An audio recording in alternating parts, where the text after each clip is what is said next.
Captain Veltar floated in the control chamber of the science ship Gentle Current, watching the warning lights flash across the bioscreens. The beautiful crystalline walls that normally glowed with soft blue light were now flickering and dim. Cracks ran through the living hull like spider webs, and the air tasted of fear and dying systems. 3 hours ago, everything had been perfect. The Zephyrian crew was studying a dying star system, taking careful notes about how the old sun was slowly fading away. It was peaceful work, the kind that Veltar's people loved. They were scientists and explorers, not fighters. Ow. Their ship was built from grown crystals and living metal, designed to glide quietly through space while they learned about the universe. But space had other plans. The asteroid field came out of nowhere. One moment they were floating safely near the dying star. In the next moment, rocks were smashing into their delicate ship. The Gentle Current was never meant to handle rough treatment. It was like trying to use a butterfly to break through a stone wall. Now, Veltar looked around at the damage and felt sick. The biodrives that moved their ship were crushed. Life support systems were failing. Worst of all, several crew members were hurt badly from the radiation leaking through the broken hull. Zephyrians were not built to survive harsh conditions. Their bodies were too delicate, their bones too light, their skin too thin. Chief Science Officer Creven drifted over to Veltar, moving carefully on damaged wings. Green blood seeped from cuts on his arm where flying debris had hit him. "Captain, we have maybe 6 hours before total life support failure. The radiation levels are rising fast. Our people cannot survive much longer." Veltar closed all 4 of his eyes and tried to think. Their ship could not move. Their rescue beacon only worked for short distances, and there were no other Zephyrian ships in this area. The nearest Zephyrian colony was weeks away, even if they had a working ship to call for help. "What about other species?" Veltar asked. "Are there any ships from the Galactic Council nearby?" Creven checked his bioscreen and shook his head. "The nearest council ship is 12 hours away. We will be dead before they arrive." He paused, looking worried. "There is one possibility, but you will not like it. Tell me, there's a human ship about 6 hours from here. They appear to be on patrol near their space border." Veltar felt a chill run through his body that had nothing to do with the failing heaters. Humans, the Deathworlders. Every civilized being in the galaxy had heard the stories about humans and their terrible home planet called Earth. It was a world so dangerous that most species would die within minutes of landing on it. The gravity was crushing. The atmosphere was poison to many species. The weather was violent, and predators roamed everywhere. The galactic community had been shocked when humans achieved space travel. Most experts thought it was impossible for intelligent life to evolve on such a hostile world. When humans first made contact with other species, the Galactic Council had quickly classified them as dangerous and unpredictable. Their planet was marked as a forbidden death world, and most civilized species avoided human space entirely. Captain Creven said softly, "I know what you are thinking, but they are our only hope." Veltar opened his eyes and looked around the dying ship. 3 of his crew members were unconscious from radiation sickness. The others were getting weaker by the hour. The beautiful biolights that had once made their ship feel like home were going out one by one. "Send the distress signal," Veltar decided. "Use the mathematical language protocols. If they are truly intelligent, they will understand." Meanwhile, 6 hours away, Captain Jake Morrison sat in the command chair of the human exploration ship, Pioneer's Dream. Jake was a tall man with short brown hair and calm blue eyes. He had been in space for 10 years, exploring the edges of human territory and making maps of unknown star systems. His ship was not pretty like alien vessels. It was built from steel and ceramic, painted dark gray, and looked more like a weapon than a science ship. But that was because human ships needed to be tough. Earth was not a gentle world, and Earth's children learned early that space was even more dangerous. Human ships were built to survive asteroid impacts, radiation storms, and the crushing pressure changes that happened near their violent homeworld, communications. Officer Lisa Park was a young woman with red hair and quick hands. She had been monitoring radio signals for 3 hours when something unusual appeared on her screens. "Captain, I'm picking up something strange. It's very weak, but it looks like a distress call. Jake turned in his chair. From who? Unknown, sir. The signal is using basic mathematics instead of any language we recognize. Whoever sent it is about 6 hours away at maximum speed. Lisa frowned at her instruments. Captain, the mathematical patterns suggest high intelligence, but the signal is getting weaker. I think they're in serious trouble. Chief Engineer Danny Wright looked up from his repair work. Danny was a short, stocky man with grease-stained hands and a talent for fixing anything mechanical. Could be a trap, Captain. Pirates sometimes use fake distress calls to lure ships into ambush. Could be, Jake agreed. But if it's real, people are dying out there. He studied the star charts, thinking about first contact protocols and the risk to his crew. The Pioneer's Dream carried 43 men and women, all volunteers who had signed up to explore the unknown. They knew the dangers. But Jake still felt responsible for every life under his command. Security Chief Alex Turner stood up from his weapons console. Alex was a former military officer, trained to spot threats and protect the ship. Sir, if we respond to this call, we might be making first contact with an alien species. That's supposed to be handled by diplomats, not exploration crews. Jake nodded.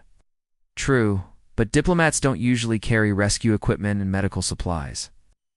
He made his decision quickly, the way he always did in crisis situations. Lisa, can you tell anything about their condition from the signal? Lisa worked at her console, running the alien mathematics through their computer systems.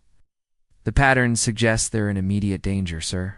The signal keeps mentioning time running out and system failures. I think they're dying. That settled it for Jake. He had been raised in a small town where neighbors helped neighbors, no matter what. Space might be bigger than any town, but the same rules applied. Plot a course for the signal source. Maximum burn. All departments. Prepare for possible rescue operations. Alex, arm the weapons, but keep them powered down unless I say otherwise.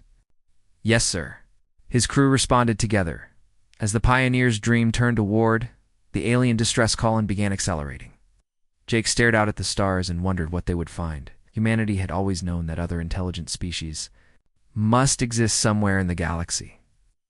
They had been preparing for this moment for decades. But Jake had never imagined that first contact would happen during a rescue mission, 6 hours away. Captain Veltar felt the gentle current shudder as another system failed. The artificial gravity was becoming unstable, making his crew float randomly around the control chamber. 2 more Zephyrians had collapsed from radiation poisoning, and Kreven was struggling to keep the life support running. Any response to our distress call? Veltar asked weakly. Yes, Captain Kreven replied, his voice barely a whisper. Something is coming toward us at high speed. The drive signature matches human technology. Veltar felt fear and hope fighting in his chest.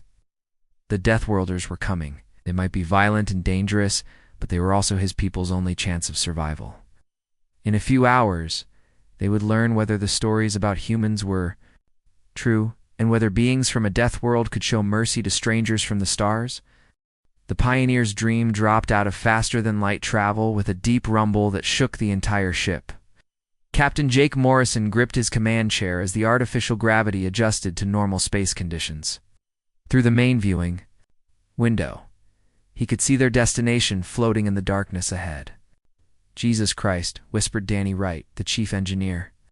As he stared at the alien vessel, the gentle current was the most beautiful thing any of the humans had ever seen in space. It looked like a giant crystal flower floating among the stars, with delicate petals that glowed with soft blue and green lights. But the beauty was ruined by the terrible damage. Long cracks ran through the crystal hull, and several sections were completely dark. Pieces of the ship drifted nearby like fallen leaves. It's gorgeous, said Dr. Kate Sullivan, the ship's medical officer. Kate was a tall woman with black hair and gentle hands that could heal almost any injury. But whoever built it never expected to hit anything harder than a soap bubble.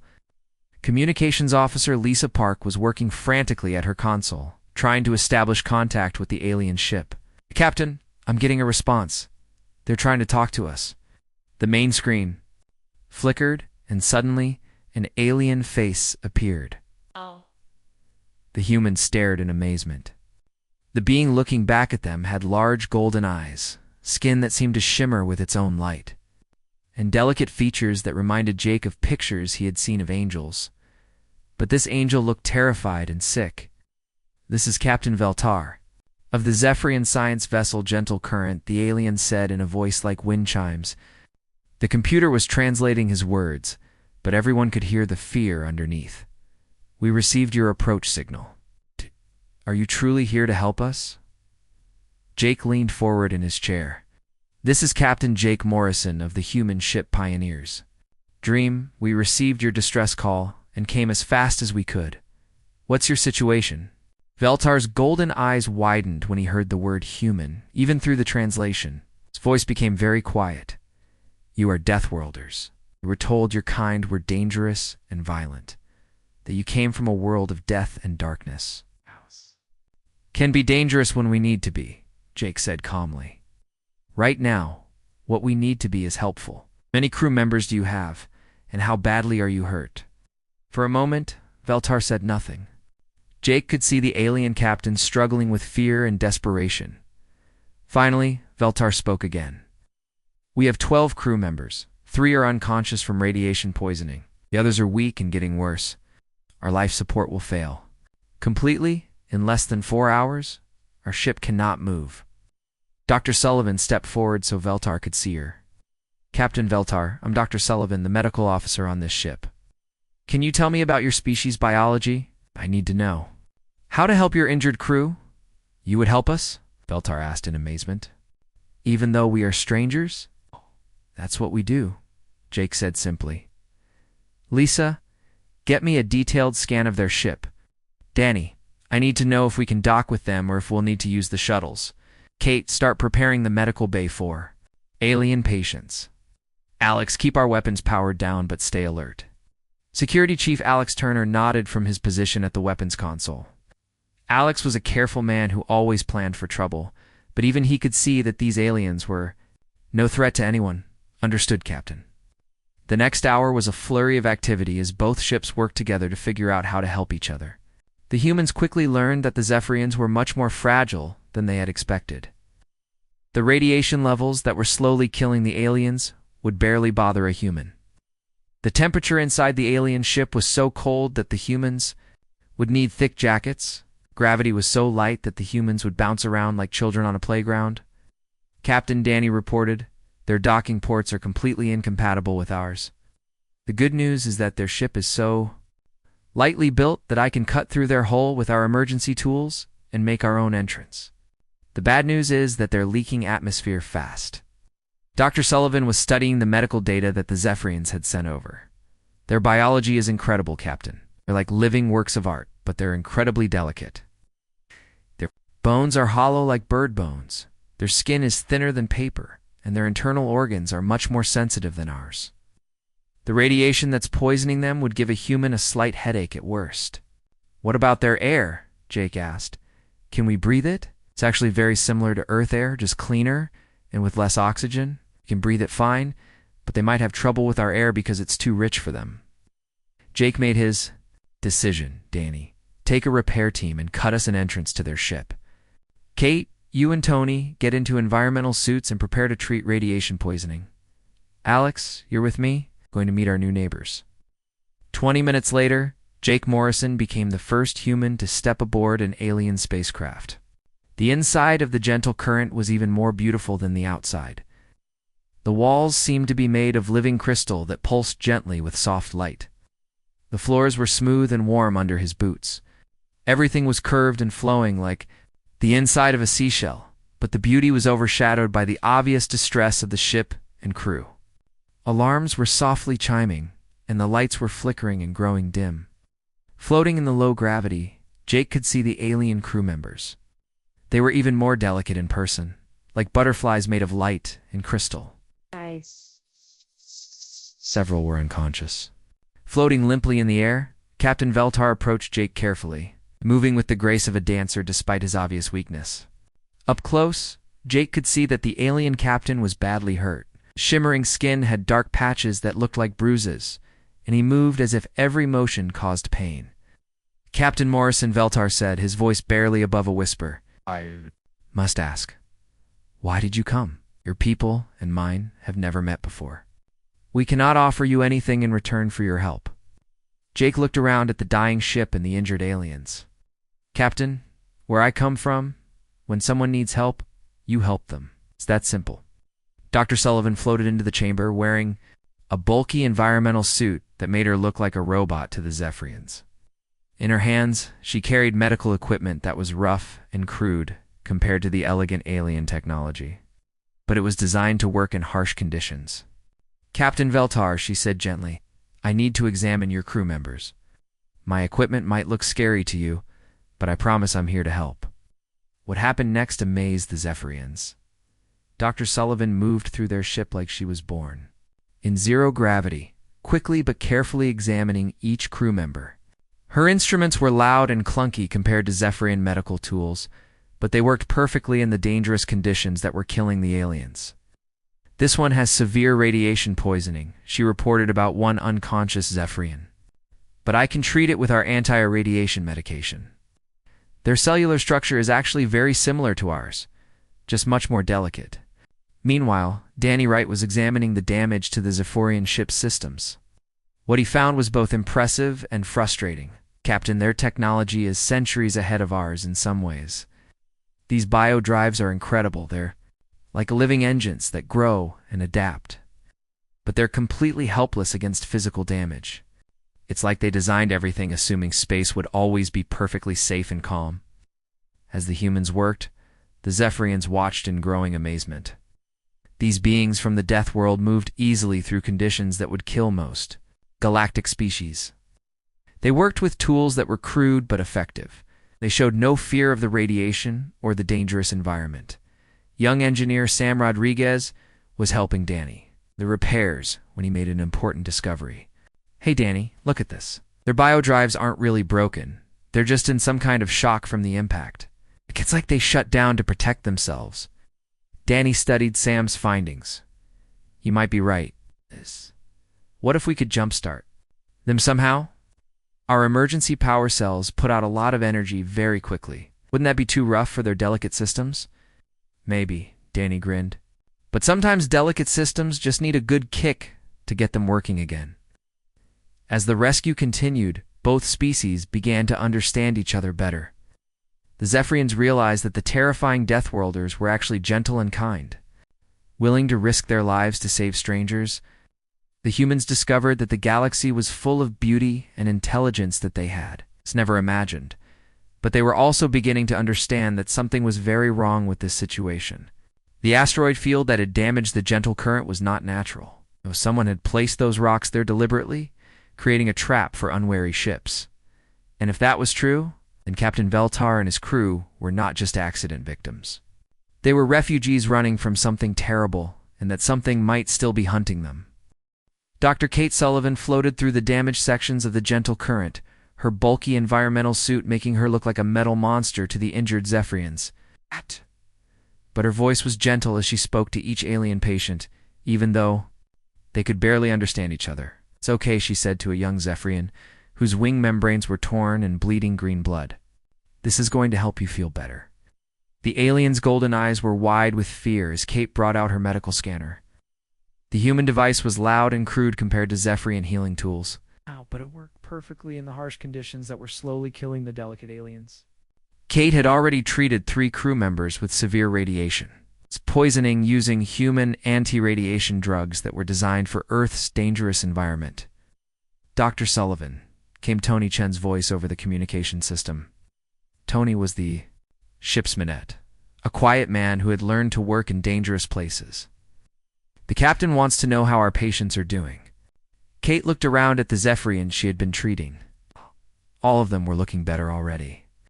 The human medicine was rough, but effective, like using a hammer when you needed a scalpel. But it was saving lives that would have been lost. "With gentle treatments, tell the captain that all patients are stable," Kate replied. "Their radiation poisoning is responding well to our treatment." I never thought I'd say this, but being from a death world has its advantages.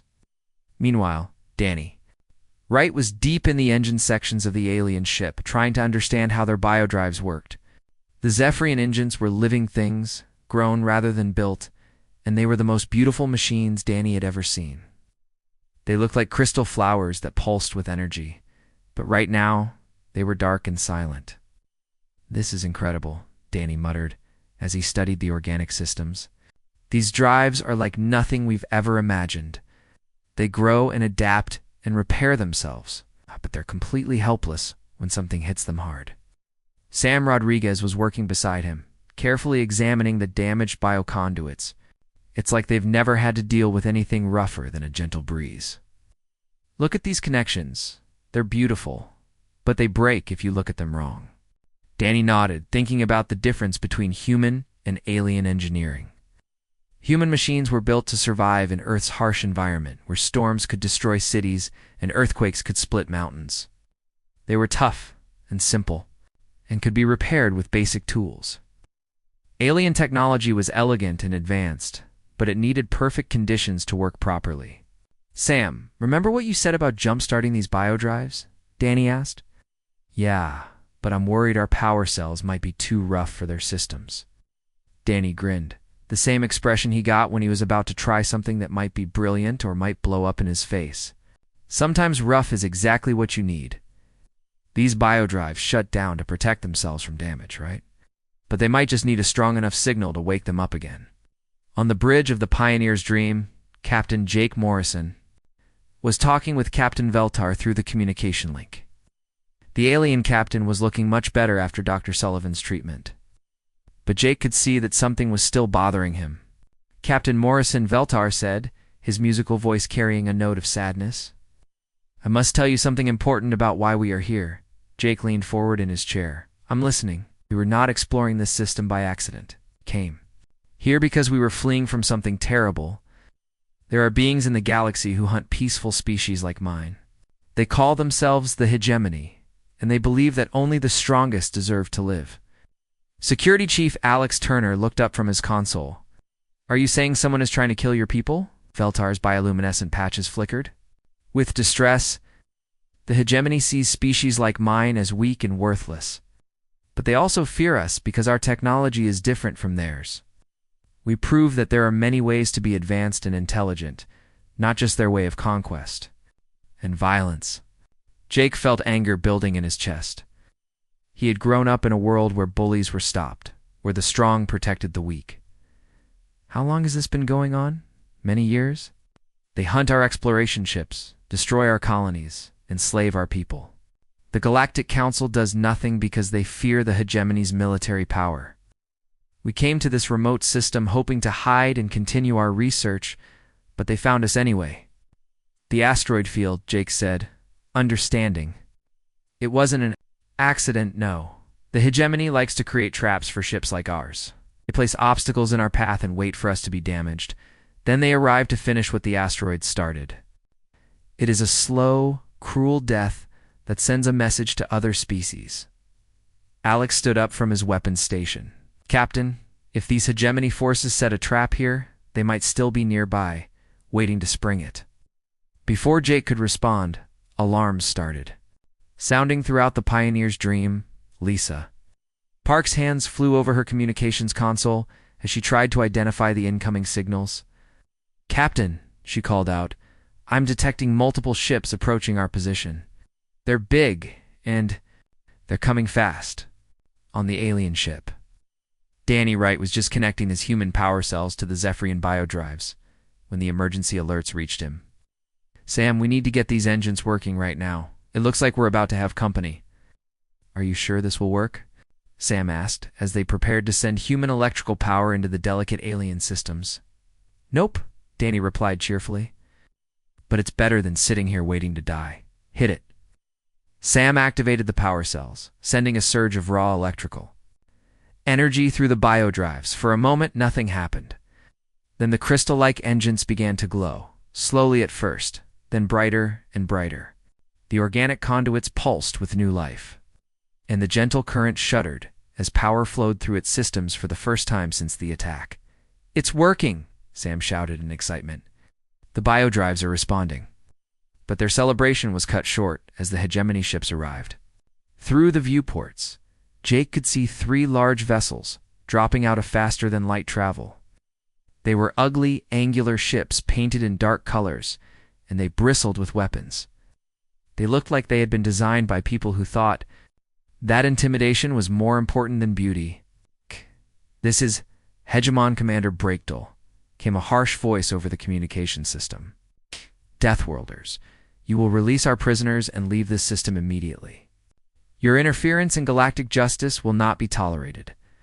Jake stood up slowly, his blue eyes growing cold.